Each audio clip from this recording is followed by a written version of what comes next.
Good day, YouTube. I'm heading over to the creek that runs twice per year here on our property. I want to talk about the roles of enlisted and officer in the Air Force. My experience, of course, it's probably similar in other branches, but I'm going to stick to the Air Force since that's what I know. I joined enlisted in the Air Force. The enlisted structure, or the enlisted force, is the backbone to the Air Force, meaning they're the ones that get the job done. And let me explain what I mean by that. They get the job done. They are the functional experts. They are the worker bees. I joined enlisted. Whether you're security forces, civil engineering, medical, COM, which stands for communications, public affairs. I have a lot of respect for the enlisted force. That's how I began. And when I say they're the functional experts, they're going to train you to know your job in and out. You're going to grow in your job, and eventually you'll be a leader on the enlisted side, leading teams, leading people, leading the mission. I will get to the officer side in just a moment. So I spent 5 years, 9 months, 28 days on the enlisted side. I was a firefighter. Everybody in the fire department was enlisted or civilian. There was one officer, that was the squadron commander.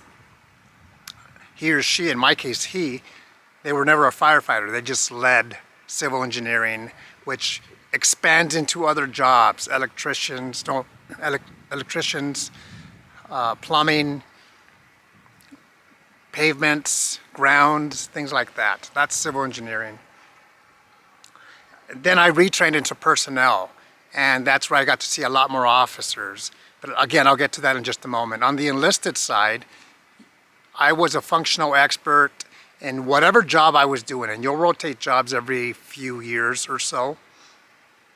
My job was to deploy people, to prep them and to bring them back as well, as far as what they need, when they'll leave, and what they'll need out there.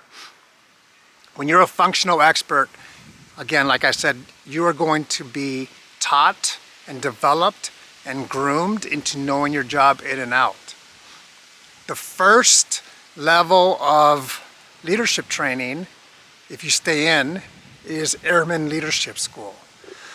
ALS, Airman Leadership School. And you'll get a lot of leadership opportunities and development in that course as well. Check out the creek here. This creek runs twice a year for about 6 weeks. And it just so happens it's running right now. It'll stop in about a month. An airman is E1 through E4. Eventually you become an NCO, non-commissioned officer, from E5 and E6. And then you become a senior non-commissioned officer, senior NCO, from E7 through E9. Once you become an NCO, eventually you'll go to NCO Academy, and you're required to have that as a tech sergeant, which you'll go to your course. You can either do it through distance learning or in residence. Most people do it in residence. It's another level of leadership. And eventually you become a senior non-commissioned officer, and your job is just to lead people, to manage schedules, to manage people, to manage training. And as a senior NCO, you are a leader, and that is your main role as well. The officer side, whether your source of commissioning is Air Force Academy, ROTC, or Officer Training School, OTS, you're going to have plenty of opportunities to lead people in a safe environment, whether you want to or not. Your time will be on there. And of course, if you're commissioning, you better want to lead people, because that is going to be your job. Moving over to the officer side, as a second lieutenant, first lieutenant, most people are going to know that you are a brand new leader. So the good people are going to say, let's work with this lieutenant, he or she, and develop them and let them know how the job is done, because as an officer, you are not the functional expert. You are there to lead teams.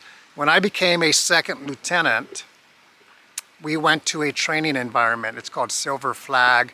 It's kind of in the woods, kind of like this. And you are acting as if you're in a deployed environment.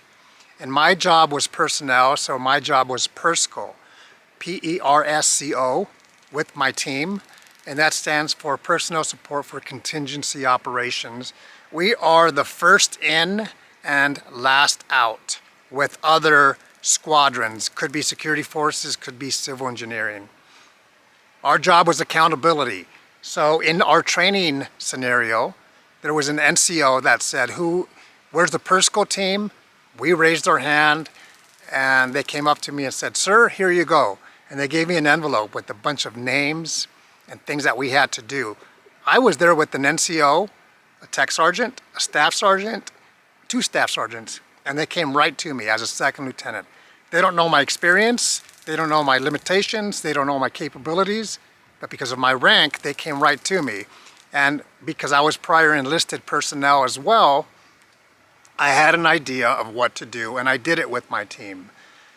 As you progress through the officer ranks, you'll go through Squadron Officer School, SOS, which I did, and eventually Air Command Staff College, which I did, and if you stay in long enough, Air War College.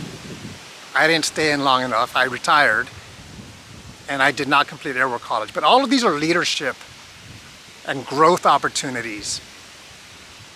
As an officer, you lead your team, your squadron, your teams. You are not the functional expert, but you are surrounded by senior NCOs, other officers as well, and your job is to get the mission done, big picture, but you rely on your enlisted force and your junior officers to give you updates on where we are getting the mission done. They're also going to identify and give you updates on strengths and weaknesses, needs, things like that to get the job done, because as an officer, whether you're a squadron commander or above, you are going to report to other officers above you. Which is better, enlisted or officer? The answer that I think is neither, because they're both needed. They have different roles to get the job done. In my 21.5 years that I was in the Air Force, I saw it work. I saw most of the times it worked great. Sometimes there's challenges, but there's challenges in every team. And the best thing to do is communication. Communicate consistently, and that's going to take you far. I was both enlisted and officer. Most of my friends are enlisted, and that is just because as an enlisted member, I had a lot of friends. As an officer, it was lonely because there was fewer officers and there's more enlisted. In fact, there's probably 75% enlisted in the force and 25% officer. Both are needed, both are important, both have different roles, and both enlisted and officer are leaders. I want you to remember that. If you are enlisted, you are also a leader, period, especially as an airman. Obviously, as an NCO and senior NCO, you're in leadership positions. Both are important, both have leadership roles, and both are needed. Just a brief video on officer and enlisted. Here is the creek. Here is the bridge that I made 2 years ago all by myself, and I love it. And people use this all the time. Have a great day.